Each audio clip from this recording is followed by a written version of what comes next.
बिस्मिल्लाहिर्रहमानिर्रहीम।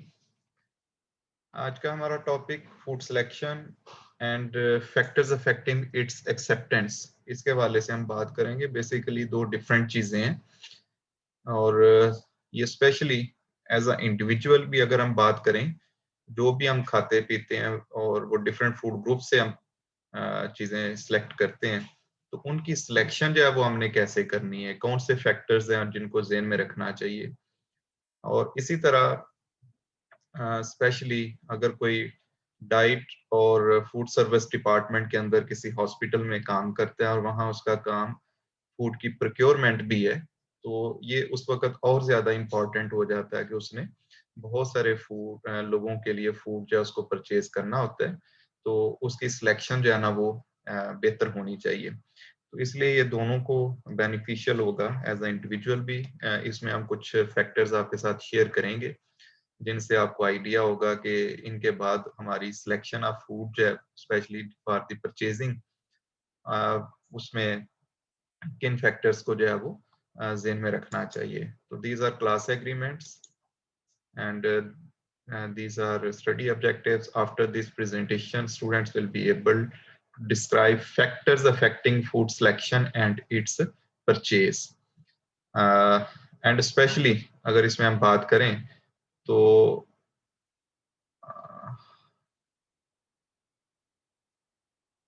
अच्छा,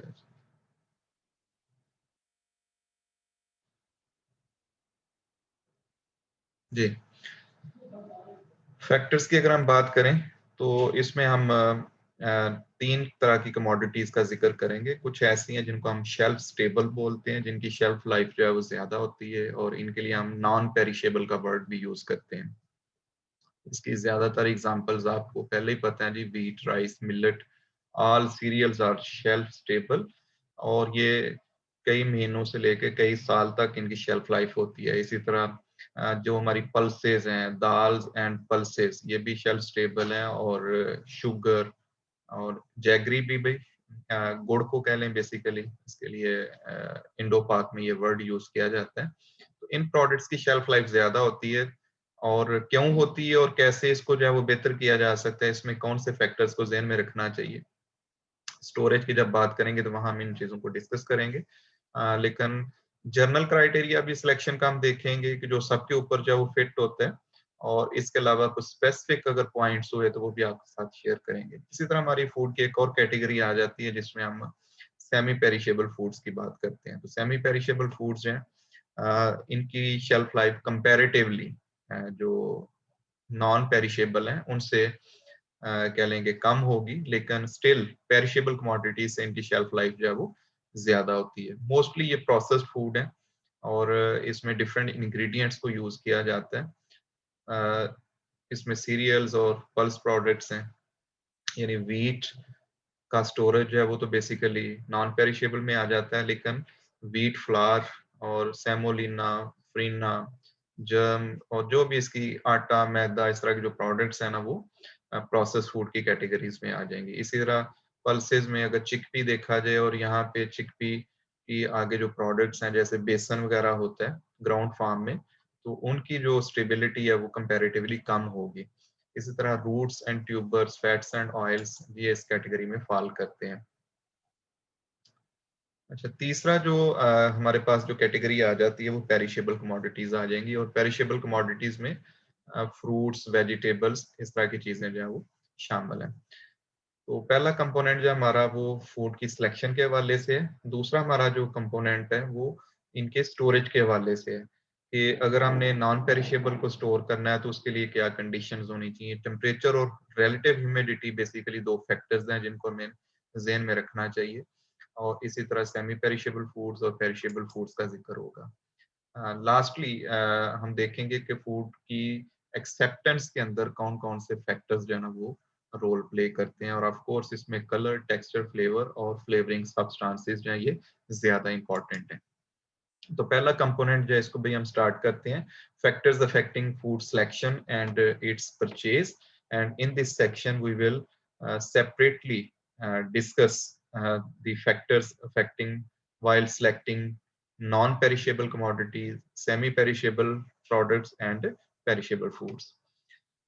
Food selection basically is considered the first step in ensuring good nutrition for the family.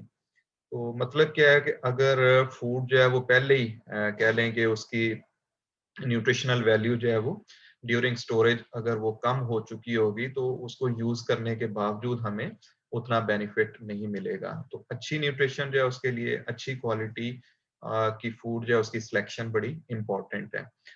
Daily food guide helps in deciding the kind and amount of foods to be purchased.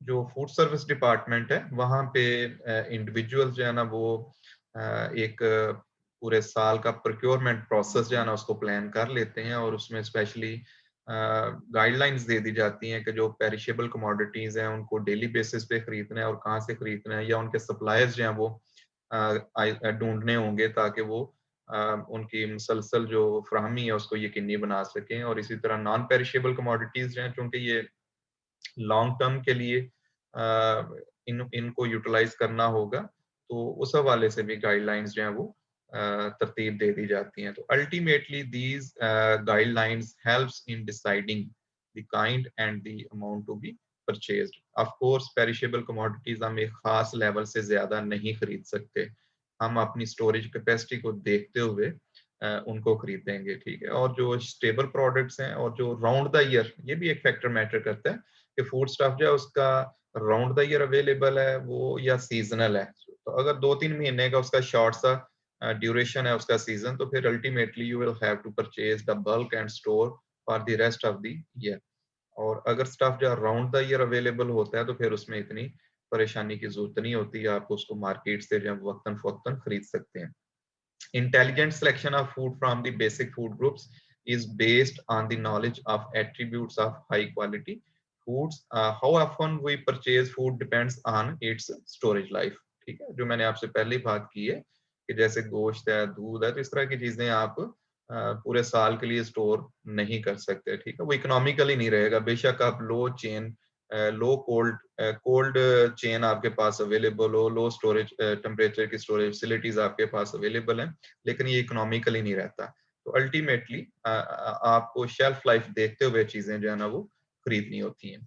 Based on stability of food during storage, these are classified into non-perishable, semi-perishable, and perishable. And in subsequent section, we will consider the criteria used for the selection of various foods prior to purchase. So in first case, we will see the non-perishable commodities, and these include the whole grain cereals, whole and split pulses, nuts, oil seeds, sugar, and jaggery.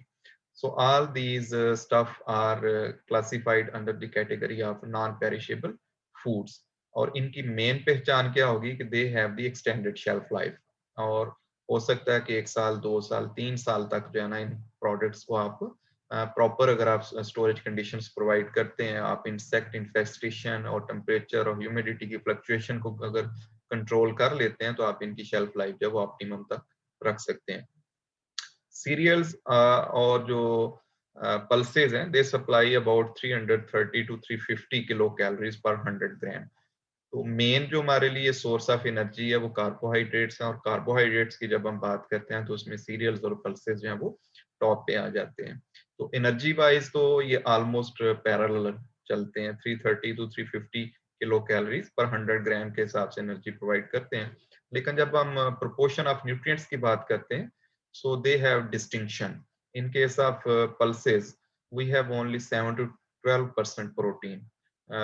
Rice और इस तरह के जो products हैं, they are low in protein, 6 to 7% के करीब इनमें protein होगी, और इसके मुकाबले में बार्ले, ओट, वीट, ये जो प्रोडक्ट्स हैं ये कंपैरेटिवली हाई इन प्रोटीन है, लेकिन स्टिल ये 13-14-15% तक मैक्सिमम जो है ना, एवरेज हम निकालेंगे तो 7 to 12% प्रोटीन।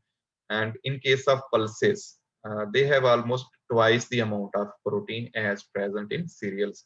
और इसमें ये तकरीबन 16-17% से शुरू होके 25% तक जो है वो इनमें प्रोटीन जो है वो अवेलेबल है।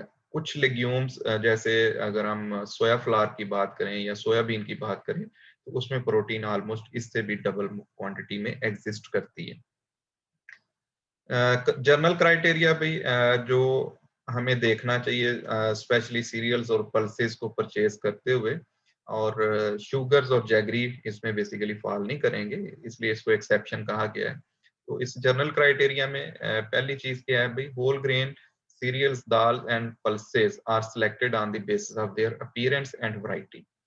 तो इनकी शक्लो सूरत देख के भाई इनको हम परचेज करते हैं, और वैरायटी की बेस पे इनको हम परचेज करते हैं। Overall, grains are inspected for uniform size, cleanliness, soundness of grain. ठीक है, एज अ होल ग्रेन को ऐसा ना हो कि जिसमें जो है ना वो किसी तरह से कोई इंसेक्ट की इन्फेस्टेशन नजर आए, उसके ब्रोकन पीसेस नहीं उसके अंदर होने चाहिए, इसमें इंसेक्ट इन्फेस्टेशन से जो है वो फ्रीडम होनी चाहिए। और इसमें बाकी जो अदर सीरियल्स हैं या अदर पल्सेस हैं ना, वो उसके अंदर उनके सीड्स शामिल नहीं होने चाहिए। इसके अलावा dirt, dust, stone, muds, leaves, Sands, इस तरह की जो चीजें, चूंकि ये खेतों में चीजें जो है वो ग्रो करती हैं, तो इनके अंदर जो है वो इस तरह की चीजें भी, स्टोन्स, सैंड, मड वगैरह जो है ये शामिल होने के चांसेस होते हैं। तो they should be free from these things.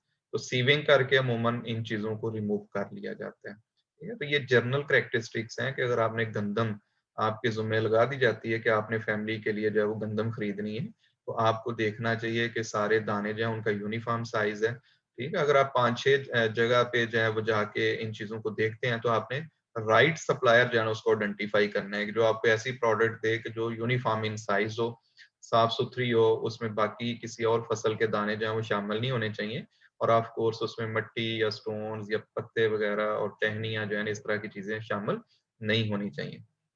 तो ये पहला क्राइटेरिया आ गया जो फिजिकली हमने देख के जो है ना वो चीजें डिसाइड करनी है। अब इसके बाद सेकंड स्टेप ये आता है कि क्या उस गंदम के अंदर मॉइस्चर तो ज्यादा नहीं है। ठीक है, तो फिर अगला स्टेप क्या आता है कि आपने उसको च्यू करना है।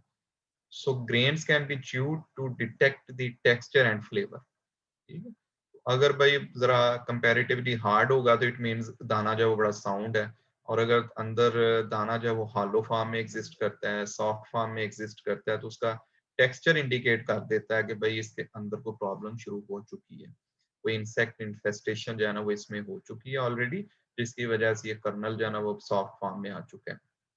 इसी तरह उसका फ्लेवर जो है ना वो अगर आपको थोड़ा सा डिफरेंट नजर आता है, और स्पेशली वो क्रॉप्स जिनके अंदर फैट्स एंड ऑयल्स ज्यादा मिकदार में एग्जिस्ट करता है, वहां पे एक टिपिकल किस्म की रेंसिडिटी, ऑफ ऑर्डर ऑर्डर या ऑफ फ्लेवर जो है वो भी इंडिकेट होता है, जो कि स्पाइलेज को शो कर रहा होता है।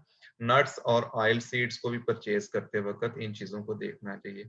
मैं यूजुअली जब ये बच्चों के लिए आलमंड्स वगैरह परचेज करता हूँ, तो मैं एक दो जो है ना वो चख लेता हूँ पहले। तो अगर खाने में आपको फील हो कि भाई इसमें थोड़ा सा टेस्ट जो है वो डिस्टर्ब है, या इसमें रेंसिडिटी जो है ना वो फील हो रही है, कोई स्मेल जो है वो ऑड किस्म की इसमें से आ रही है, और इसके अंदर उतनी क्रिस्पीनेस भी नहीं है कि जितनी होनी चाहिए, अगर कोई नमी का एलिमेंट उसमें शो होता है ना, तो इट मीन्स कि ये ऑलरेडी इसके अंदर जो है वो डिटीरियोरेशन हो चुकी होगी। और वो प्रोडक्ट अगर आप 1 महीने या 2 महीने के लिए खरीद के रखना चाहते हैं, तो वो घर के अंदर भी उसके अंदर जो है ना वो डिके का प्रोसेस जो है वो कंटिन्यू रहेगा, और अल्टीमेटली आप उस प्रोडक्ट का वो प्रॉपर यूटिलाइज नहीं कर सकेंगे, और ऑफ कोर्स उसकी न्यूट्रिशनल वैल्यू जो है ना वो भी कम हो चुकी होगी। गंदम अगर हम ऐसे ही परचेज करते हैं, उसके लिए हम एक टेस्ट करते हैं लेबोरेटरी में भाई, जिसमें हम एमिलेज टेस्ट करते हैं, अल्फा अमाइलेज एंजाइम जो है ना वो बेसिकली उसके अंदर देखा जाए, अगर वो एक्टिव हो चुका हो, अगर वो एक्टिव हो चुका है तो उसने ऑलरेडी स्टार्च को जो है ना वो ब्रेक डाउन करना शुरू कर दिया होता है, तो उससे क्या होगा कि उसका एनर्जी का जो एलिमेंट है वो लोअर साइड पे जा चुका होगा। तो आपको ऐसी गंदम खरीदनी चाहिए कि जिसमें अभी स्प्राउटिंग वगैरह वाला प्रोसेस, जर्मिनेशन वाला प्रोसेस या इस तरह की चीजें जो है वो इंडिकेट ना हो रही हूँ, ताकि उसका जो भी आप प्रोडक्ट खरीद रहे हैं उसके साथ आपको फुल एनर्जी पैकेज जो है वो मिल सके। सीरियल्स और इनके जो डिफरेंट प्रोडक्ट्स हैं ये हमारे लिए स्टेपल फूड का काम करती हैं। हाँ, डिफर करती हैं डिफरेंट नेशंस के अंदर, किसी सोसाइटी में राइस ज्यादा यूज किया जाता है, किसी सोसाइटी में व्हीट पे ज्यादा फोकस है, और इसी तरह सीरियल्स के साथ साथ कुछ और प्रोडक्ट्स हैं, कुछ ट्यूबर्स भी ऐसे हैं कि जो डाइटरी स्टेपल के तौर पे कुछ कंट्रीज में यूज किए जाते हैं। तो जब हमने इनकी प्रोडक्ट्स को खरीदना है, तो फिर हमें उसमें उनकी न्यूट्रिशनल वैल्यू को भी देखना चाहिए कि उनका एनर्जी कंटेंट कितना है, उनके अंदर प्रोटीन कितनी एग्जिस्ट करती है, उनमें माइक्रोन्यूट्रिएंट्स की क्या फेट है. So grain quality has two aspects which should be considered. First one is the physical quality, which refers to cleanliness, soundness of grains, and freedom from foreign matter. कि गंदम में सिर्फ गंदम ही हो, चावल है तो सिर्फ उसके अंदर चावल ही होने चाहिए. दाल अगर आप चना दाल खरीदते हैं तो उसमें कोई और जो पल्स है ना वो उसमें शामिल नहीं होनी चाहिए. तो फिजिकली सैंपल जो है वो बड़ा साफ सुथरा होना चाहिए. Second quality is basically related to the processing. अब प्रोसेसिंग में हम क्या देखते हैं, we will see the suitability for use. अगर आपने कोई जैम जेली कोई जूस एक्सट्रैक्शन या इस तरह का कोई प्रोसेस करना है तो फिर उसमें आप उस एंगल से प्रोडक्ट को देखेंगे. नॉर्मली हम कहते हैं जी बी ग्रेड जो प्रोडक्ट है वो इसमें fruits and vegetables can be utilise. इसी तरह अगर आप राइस जो है उसका आपने फ्लावर बनाना है और उसके आगे पुडिंग या खीर बनानी है तो उसके लिए जरूरी नहीं कि पहले वो साउंड कर्नल्स होने चाहिए, लॉन्ग और फुल लेंथ जो है ना वो जिसको हम हेड यील्ड भी बोलते हैं, इस तरह के दाने जो है वो जरूरी नहीं है क्योंकि आपने तो फाइनली उनको मिल कर देना है. तो जिस अगर आपने नॉर्मल राइस जो है उनको कुक करके यूज करना है तो उसमें फिर आप ऑफ कोर्स ये भी देखेंगे कि उसमें दाने जो है वो सारे सलामत होने चाहिए, टूटे फूटे नहीं होने चाहिए. और जिस तरह की क्वालिटी होगी उस तरह की आपको प्राइस जो है ना वो पे करेंगे. So thin long grain rice which does not clump after cooking is considered suitable for making pulao. A particular type of wheat is used to prepare pasta products. Pasta products में especially high protein content चाहिए होता है तो उसमें कह लें कि specific type की जो व्हीट है ना उसको यूटिलाइज किया जा सकता है.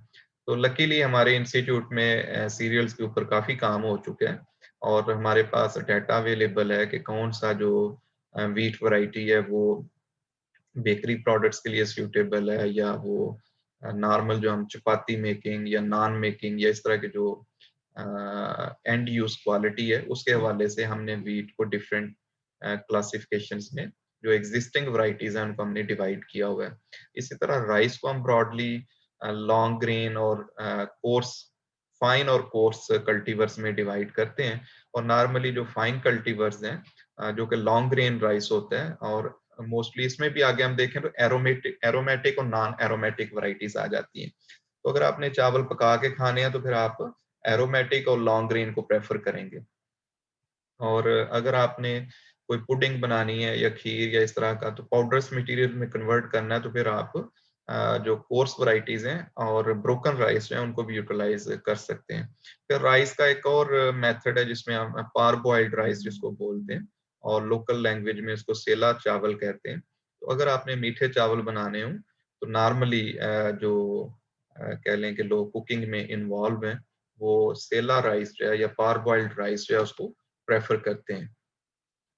व्हीट जो है वो बेसिकली तो डिफरेंट फ्रैक्शंस के अंदर मिल्ड की जाती है जिसमें आप आटा, सूजी, मैदा इस तरह के वर्ड्स जो हैं वो आम सुनते हैं. तो बेसिकली एंड यूज क्वालिटी है ना वो देखते हुए व्हीट के जो आगे डिफरेंट फ्रैक्शंस है ना उनको यूटिलाइज किया जाता है.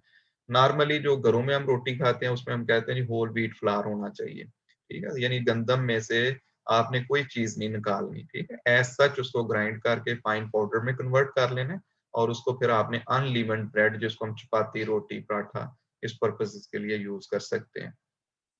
जबकि व्हाइट फ्लावर की अगर हम बात करें तो इसको हम मैदा भी बोलते हैं, इसको हम पेटेंट फ्लावर भी बोलते हैं और इसमें हम डिफरेंट फ्रैक्शन रेट के हिसाब से जो है ना वो मिलिंग करते हैं और ये ज्यादातर बेकरी प्रोडक्ट्स के अंदर और पास्ता प्रोडक्ट्स के अंदर जो है वो यूटिलाइज होता है. तो अल्टीमेटली जो हमने व्हीट की भी आगे को प्रोडक्ट सेलेक्ट करनी है तो उसमें इंडिविजुअल का नॉलेज और एक्सपीरियंस जो है ना वो बड़ा मैटर करता है और हमने जो प्रोडक्ट की यूटिलाइजेशन है, फाइनल यूटिलाइजेशन है, उसको देखते हुए जो है इन चीज़ों को सिलेक्ट करना होगा.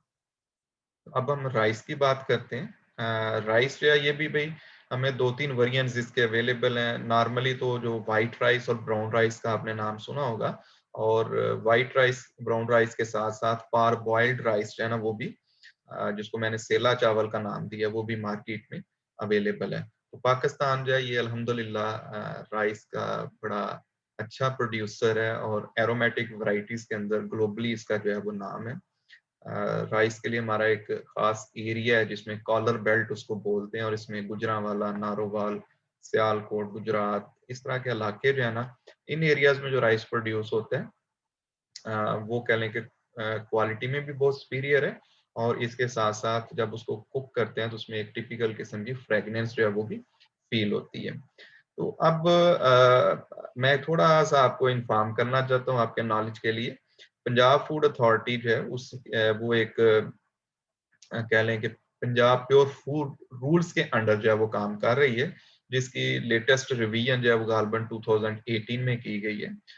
जब मैं पढ़ता था तो उस वक्त तो ये 1960 का Pakistan pure food ordinance exist करता था। फिर 1965 में उसको जब पार्लियामेंट से मंजूर किया गया तो फिर वो लॉ की शक्ल में एग्जिस्ट करता था। जब तो ये 2007 के बाद गालबन after the establishment of Punjab food authority वो जो 40-50 साल पुराने रूल्स थे उनको अपडेट किया गया, रिवाइज किया गया। तो आपने जब लार्ज स्केल पे प्रोक्योरमेंट करनी हो और किसी इंस्टीट्यूशन के लिए प्रोक्योरमेंट करनी हो, तो स्पेशली हम जो स्टैंडर्ड्स वहाँ पे लिखे हुए हैं ना उनको देखते हुए हमें परचेज करना चाहिए, और उसके हिसाब से हमें जो है ना वो प्राइस जो है वो पे करनी चाहिए।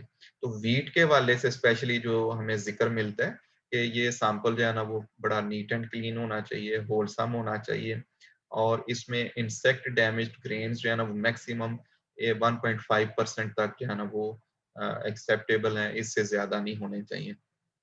और जो साउंड ग्रेन्स हैं ये 93.5% तक जो है ना वो कम से कम यानी 100 ग्राम के अंदर 93.5 ग्राम जो है ना वो साउंड ग्रेन्स होने चाहिए।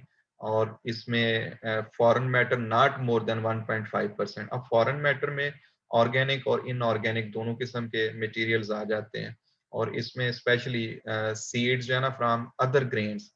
अदर ग्रेन्स क्या होती हैं कि व्हीट जब ग्रो करते हैं तो उसके साथ साथ बार्ले और ओट का सीजन भी चल रहा होता है। तो other food grains they should not be more then 3%। ठीक है, इसी तरह इसमें कुछ जड़ी बूटियां अगर एग्जिस्ट करती हैं तो उनके सीड्स जो हैं वो 0.05% से ज्यादा नहीं होने चाहिए। डैमेज और शिवर्ड ग्रेन्स, नो डाउट ये व्हीट के ही दाने हैं, लेकिन अगर वहां पे हमने एग्रोनॉमिक प्रैक्टिसेस ठीक नहीं रखी होंगी तो अल्टीमेटली कुछ दाने ऐसे हो सकते हैं कि जो श्रिवल्ड फॉर्म में होंगे, उतने साउंड नहीं है। तो जो जितने श्रिवल्ड होंगे ना उतने ही आप कह लें कि उनके अंदर ऐश कंटेंट ज्यादा होगा। ठीक है, वो फाइनल जो फ्लावर की क्वालिटी है उसको भी अफेक्ट करेंगे। इसी तरह राइस के लिए भी जब हम इसकी खरीदारी करना चाहते हैं तो हमें पैडी जो है वो हम बेसिकली हम परचेज करते हैं, और ये भी ड्राई, स्वीट, क्लीन, होलसम, ठीक है, और फ्री फ्रॉम पॉइजनस सब्सटेंसेस। ये जर्नल क्राइटेरिया उसके ऊपर भी फिट होगा। पैडी खरीदते वक्त भी देखिए इसमें मॉइस्चर जो है वो 13% से ज्यादा नहीं होनी चाहिए, फॉरेन मैटर जो है 1.5% से ज्यादा नहीं होना चाहिए। और इसी तरह ये चाकी, पैडी और डैमेज ये बेसिकली राइस ग्रेन्स ही हैं, लेकिन कह लें कि अगर अ, खेत जो है वहां पे हम आइडियल कंडीशन या ऑप्टिमम कंडीशंस जो है वो अप्लाई नहीं करते जो प्रोडक्शन के दौरान चाहिए, तो अल्टीमेटली कुछ दाने ऐसे हो सकते हैं कि जो नॉर्मल साउंड दानों की निस्बत जो है वो वीक फॉर्म में एग्जिस्ट करेंगे। तो इनका भी एक खास लेवल जो है वो अलाउ है, इससे ज्यादा नहीं है। तो अगर हम ये लमसम यहाँ पे देखें तो आप कह सकते हैं कि ये 4-5% से ज्यादा जो है ना वो इसके अंदर बाकी चीजें शामिल नहीं होनी चाहिए। स्पेशली जब हम बासमती राइस खरीदते हैं जिसको मैंने कहा ना कि एरोमेटिक है और इसकी फ्रेगनेंस जो है वो बड़ी फेमस है थ्रू आउट द वर्ल्ड, तो इसमें भी राइस के अंदर बाज दफा अडल्ट्रेशन की जाती है, और डेफिनेटली राइस के अंदर राइस को ही मिक्स किया जाता है। एरोमेटिक के अंदर नार एरोमेटिक को मिक्स कर देना, लॉन्ग ग्रेन के अंदर कोर्स को जो है ना वो मिक्स कर देना, तो ये हमारी सोसाइटी में अडल्ट्रेशन एक बहुत बड़ा प्रॉब्लम है। तो बासमती राइस में फिर ये मैसेज दिया जाता है कि उसमें अगर कोई और टाइप की भी पैडी जो है वो उसके अंदर शामिल है वो 15-20% से ज़्यादा नहीं होनी चाहिए। इसी तरह एक एग्जांपल मैंने यहाँ पे होल पल्स की ली है अभी, जिसमें आप चने की एग्जांपल ले सकते हैं। और चना जो है इसको भी जब आपने खरीदना है तो ये ड्राई होना चाहिए, साउंड होना चाहिए, होलसम होना चाहिए, और इसमें जो अदर ग्रेन्स हैं वो मोर देन 3% नहीं होने चाहिए। डैमेज्ड ग्रेन जो है वो मोर देन 6% से ज्यादा नहीं होनी चाहिए, और फॉरेन मैटर जो है वो 2% को एक्सीड नहीं करना चाहिए। तो मीन्स के 90-95% जो है ना वो, अगर साउंड कर्नल्स हैं तो हम कह सकते हैं कि ये ए क्वालिटी प्रोडक्ट है।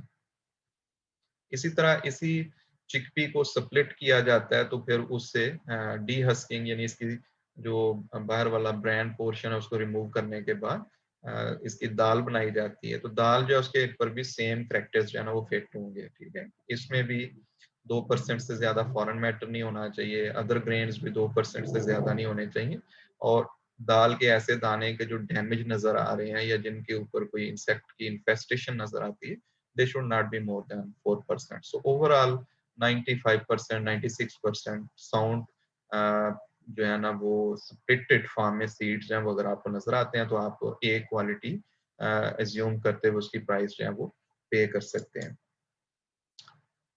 होल व्हीट जो है इसको फिर व्हीट को आगे फिर व्हीट की प्रोडक्ट्स में कन्वर्ट किया जाता है। तो जब होल व्हीट फ्लावर, जिसको हम आटा या चक्की आटा बोलते हैं, जिसमें कोई फ्रैक्शन जो है वो रिमूव नहीं किया जाता और उसके अंदर एंडोस्पर्म, उसी के अंदर ब्रैन, जर्म और सारे कंपोनेंट्स हैं वो शामिल हैं, तो इसका भी एक क्राइटेरिया है कि it should not have more than 1.5% hash, and similarly acidity should not be more then 0.115%। Acidity किस चीज को इंडिकेट करती है? कि अगर व्हीट ग्रेन जो है उसके अंदर रेंसिडिटी हो चुकी हो। व्हीट जर्म जो है वो ऑयल के अंदर रिच होता है, तो जब मैदा बनाया जाता है तो उसमें तो जर्म को रिमूव कर दिया जाता है, तो इसलिए उसकी शेल्फ लाइफ जो है वो ज्यादा होती है, उसमें रेंसिडिटी के चांसेस कम है। लेकिन अगर होल व्हीट फ्लावर है तो उसमें ये रिस्क शामिल होगा कि जर्म होने की वजह से उसमें ऑयल है और ऑयल की वजह से इसमें रेंसिडिटी होगी। इसी तरह ब्राउन राइस भी जो इतना मार्केट नहीं हो रहा, उसकी भी एक रीजन ये है कि उसके अंदर भी जो जर्म पोर्शन है वो ऑयल में रिच है, और ऑयल ज्यादा होने की वजह से कंज्यूमर जो है ना वो उसको रेंसिड, क्योंकि कुछ अर्सा जो है वो पड़ा रहेगा तो मार्केट में वो रेंसिड हो जाएगा, तो लोग इसको परचेज नहीं करेंगे। तो इसलिए जो इंडस्ट्री वाला है ना वो प्रेफर करता है कि वो ऐसी फूड को मार्केट करे, ऐसी प्रोडक्ट को मार्केट करे कि जिसकी शेल्फ लाइफ जो है वो कंपैरेटिवली ज्यादा हो। इसके अलावा इसमें ग्लूटन देखा जाता है। ग्लूटन बेसिकली भाई नेचुरल तो नहीं एग्जिस्ट करती, व्हीट के अंदर जो ग्लाइडिन और ग्लूटेन, इन दो प्रोटीन्स पाई जाती हैं। जब हम मिक्सिंग करते हैं फ्लावर की, उसमें पानी वगैरह डाल के उसकी डो बनाते हैं, तो उस वक्त ये ग्लाइडिन और ग्लूटेनिन मिलके ग्लूटन बनाती हैं। तो ग्लूटन का टेस्ट भाई कंडक्ट किया जा सकता है, wet dry gluten. It should not be more than, not less than 8%, क्योंकि ग्लूटन जितनी कम होगी अल्टीमेटली उतनी उसके अंदर इलास्टिसिटी कम होगी, और फ्लावर जो है ना उसको आप चपाती में कन्वर्ट करना, उसको स्प्रेड करना आपके लिए डिफिकल्ट हो जाएगा। और फाइबर जो है इसके अंदर 2.1 से 2.5% के अंदर एग्जिस्ट कर सकता है। तो आटा खरीदते वक्त अगर हम ये टेस्ट देखते हैं तो अल्टीमेटली हम उसको ए क्वालिटी का फ्लावर कह सकते हैं। तो घरों में तो हम बहुत कम परचेजिंग करते हैं, लेकिन अगर इंडस्ट्रियल लेवल पे या एक हॉस्पिटल जो है उसको आप रन करते हैं, उसका फूड सर्विस डिपार्टमेंट आप देख रहे हैं, तो वहां पे फिर आपको स्टैंडर्ड्स जो है ना इनको जरूर देखना पड़ेगा, and you will pay for the product according to the standards. Degree of milling and polishing effects the nutrient content. Again भाई ये स्टैंडर्ड्स मैंने आपके साथ कुछ शेयर किए हैं, डॉक्यूमेंट भी मैं आपको शेयर कर दूंगा ग्रुप के अंदर, ताकि इन फ्यूचर आप जब भी कोई कमोडिटी खरीदना चाहें तो इसमें ऑलमोस्ट हर किस्म के स्टैंडर्ड्स है ना वो आपको मिल जाएंगे। तो राइस की हम बात कर रहे थे कि राइस में डिग्री ऑफ मिलिंग और पॉलिशिंग। पॉलिशिंग बेसिकली एक प्रोसेस है जिसमें कह लें कि वाइट राइस जो है ना वो प्रोड्यूस किया जाता है, और जो ब्राउन राइस है it is converted into white rice. Polishing और डिग्री ऑफ मिलिंग जितनी ज्यादा आप करते जाएंगे उतना ही वाइट राइस जो है वो ज्यादा बेहतर फॉर्म में प्रोड्यूस होता जाएगा, लेकिन इससे न्यूट्रिएंट के लॉसेस बढ़ते जाएंगे। क्योंकि जो राइस ब्रैन है वो basically rich in vitamins and minerals है। तो अगर हमने ब्रैन पोर्शन ज्यादा से ज्यादा उतार दिया तो अल्टीमेटली उसके अंदर जो विटामिन्स और जो मिनरल्स हैं वो कम होती जाएंगी। एक विटामिन जो वो बड़ा फेमस है अभी, ब्राउन राइस का आपने सुना होगा। एक हिस्टोरिकली जब विटामिन्स की डिस्कवरी हुई है तो उसमें बेरी का जो प्रॉब्लम था वो उन जानवरों में और उन इंडिविजुअल्स में ज्यादा नोटिस किया गया कि जिनको व्हाइट राइस दिया गया था।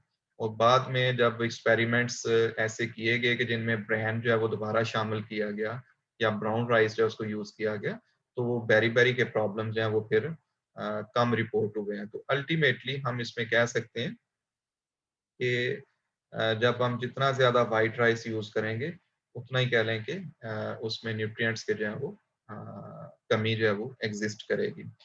पारबॉइल्ड राइस जो है भाई वो एक ऐसा मेथड है कि जिसमें राइस को जो है ना हम सोकिंग करते हैं, स्टीमिंग करते हैं, फिर ड्राइंग करते हैं और फिर उसकी मिलिंग करते हैं। तो 3 एडिशनल स्टेप्स जो है ना इसके अंदर इन्वॉल्व हैं। और सोकिंग प्रोसेस के दौरान क्या होता है कि न्यूट्रिएंट्स जो है ना वो ब्रैन से एंडोस्पर्म की तरफ जो है ना वो मूव करते हैं। तो अल्टीमेटली इसमें हम कह सकते हैं कि पारबॉइल्ड राइस जो है ना वो सुपीरियर इन क्वालिटी है। और इसके साथ साथ क्योंकि इसमें स्टार्च जो है वो किसी हद तक ड्यूरिंग स्टीमिंग प्रोसेस जेलेटनाइज हो जाता है, तो इसकी शेल्फ लाइफ भी ज्यादा है। और कुकिंग के दौरान भी ये जो राइस कर्नल्स होंगे ये बड़े इंडिपेंडेंट फॉर्म में एग्जिस्ट करेंगे, आपस में लम्प्स फॉर्म में नहीं शिफ्ट होंगे। तो इसमें बड़ा आप पानी का भी बड़ा कंट्रोल आप कर सकते हैं। नॉर्मल जो राइस होता है उसमें आप डबल अमाउंट जो है वो यूज करते हैं, और अगर पुराना राइस होगा तो उसमें डबल से ज्यादा अमाउंट जो है वो यूज की जाती है वाइल कुकिंग। पारबॉइल्ड राइस जो है ना इसमें जो नॉर्मली हम शादी ब्याह पे फंक्शंस में जब इसकी कुकिंग करवाना चाहते हैं पकवान सेंटर से, तो वो प्रेफर करते हैं पारबॉइल्ड राइस को। और इसकी रीजन क्या होती है कि उसमें उनको बड़ा कंट्रोल है कि भाई कितना पानी इसको डालना है कुकिंग के दौरान।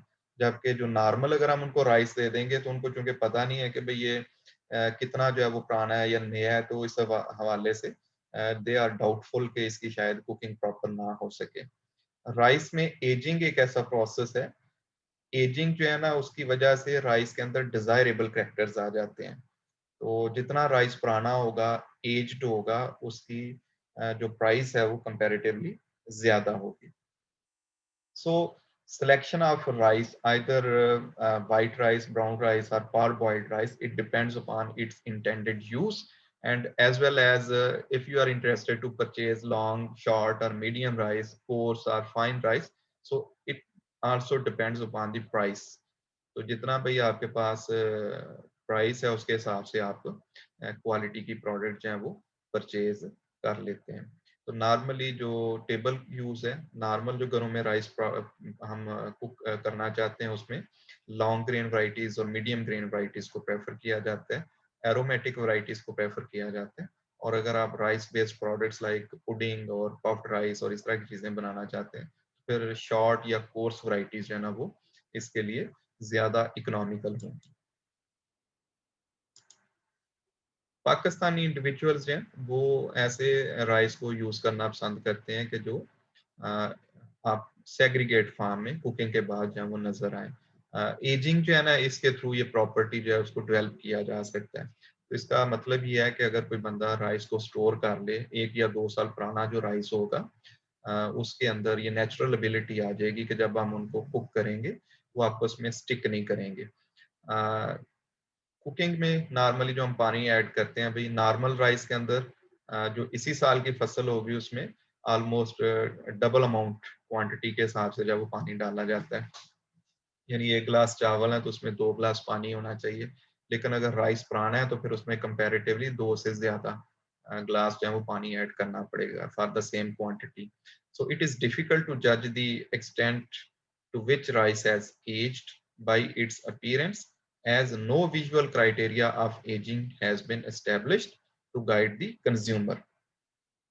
तो मैं चूंकि राइस एरिया से बिलोंग करता हूँ, तो इसमें हम टिपिकली बाज दफा ऑब्जर्वेशंस हैं हमारी कि राइस जो है ना उसको जगह आप अगर एक थैले में पड़ा हुआ है और आप उसकी एक मुट्ठी लेते हैं, तो अगर आपके हाथ को कुछ चाकी सी चीज जो है वो पाउडरी सा मटेरियल लगे, तो वो भी बाज़ दफ़ा रिफ्लेक्ट कर रहा होता है कि ये राइस जो है वो पुराना है।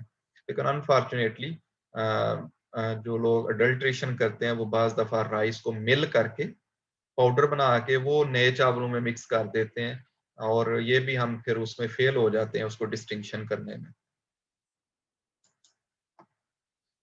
दाल और पल्सेस के बारे में भी जनरल क्राइटेरिया तो भाई वही है कि साउंड होने चाहिए, क्लीन होने चाहिए, कोई ऑड किस्म की स्मेल और कोई इंसेक्ट इन्फेस्टेशन या इस तरह की चीजें जो है उसमें नजर नहीं आनी चाहिए। ठीक है। शुगर के बारे में भी भाई सेम शुगर जो है मोस्टली हम शुगर केन से प्रोड्यूस करते हैं, कुछ कंट्रीज में शुगर बीट से भी इसको बनाया जाता है और ये ग्रेनुलेटेड फार्म में या पाउडर फार्म में जो है वो अवेलेबल होती है। पाकिस्तान में देखा जाए तो ज़्यादातर ग्रेनुलेटेड शुगर जब यूटिलाइज होती है। इसकी सिलेक्शन में यही देखें कि उसमें भाई नमी नहीं होनी चाहिए और वो उसका कलर जो है वो बड़ा ट्रांसपेरेंट किस्म का उसका कलर होना चाहिए। अगर उसमें कोई डलनेस नज़र आती है तो इसका मतलब है कि उसके अंदर उसकी सफाई सुथराई जो है वो प्रॉपर नहीं है। इसके अलावा उसमें कोई फिजिकल फॉर्म में डर्ट, डस्ट इस तरह की चीज़ें नज़र नहीं आनी चाहिए। जैगरी या गुड़ या शक्कर ये भी शुगर केन से बनते हैं अभी और इसमें एक जो है वो बड़ा कह रहे हैं कि लाइट येलो कलर में नजर आता है और एक जो है वो डार्क कलर में जो है वो गुड़ या शक्कर अवेलेबल होती है। तो डार्क कलर वाला जो है ना मोस्टली इसको ये जरा सॉफ्ट फॉर्म में होता है और इसको नॉर्मल खाने वगैरह के लिए हम यूटिलाइज करते हैं। और अगर हमने कोई खीर वगैरह बनानी हो या चावल जो है वो मीठे बनाने हो तो उसमें लाइट कलर जो है वो गुड़ या शक्कर जो है उसको यूटिलाइज किया जा सकता है। फूड सिलेक्शन में अब अभी तक हमने पेरिशेबल कमोडिटीज जो है ना उनको आपके साथ डिस्कस की है। तो अब हम बात करेंगे सेमी पेरिशेबल फूड प्रोडक्ट्स की। सेमी पेरिशेबल फूड प्रोडक्ट्स मैंने ब्रॉडली कहा था कि ये प्रोसेस फूड जो है ना बेसिकली उसको रिफ्लेक्ट करती हैं। तो वही सीरियल्स और दालें जब हम उनको डिफरेंट प्रोडक्ट्स में कन्वर्ट कर लेते हैं, जैसे गंदम जो है उसको हमने आटा, सूजी, मैदा इसमें कन्वर्ट कर लिया, राइस को हमने पफ्ड राइस जिसको हम आगे मरूंडा वगैरह भी बनाते हैं उसका, ठीक है, या राइस फ्लेक्स वगैरह में कन्वर्ट कर लेते हैं, या जो चना था उसको हमने चने की दाल में कन्वर्ट कर लिया। तो अल्टीमेटली इसकी फिर शेल्फ लाइफ जो है ना वो कम होना शुरू हो जाती है। ठीक है, वजह क्या है कि भाई सरफेस एरिया बढ़ जाता है और अल्टीमेटली उसके ऊपर मॉइस्चर का अटैक होना, इंसेक्ट का अटैक होना, इसके चांसेस जो हैं वो बढ़ जाते हैं। So as much as we increase the surface area, ultimately we are exposing the product to the atmosphere and decreasing its shelf life. लेकिन ये सरफेस एरिया बढ़ाने का फायदा हमें क्या है कि हम नई प्रोडक्ट्स बना रहे हैं और उनको उनकी प्रेपरेशन के लिए जो है ना हमें कम से कम टाइम जब फिर वो रिक्वायर्ड होगा। इनकी शेल्फ लाइफ जो है ना वो सालों तक नहीं है, चंद हफ्तों से चंद महीनों तक होती है। ठीक है, ब्रोकन व्हीट जिसको दलिया भी भाई हम कहते हैं, पोरेज बनाने के लिए यूज करते हैं, तो इसकी शेल्फ लाइफ जो है ना वो व्हीट की निस्बत कम होगी, लेकिन आटे की निस्बत जो है ना वो ज्यादा होगी।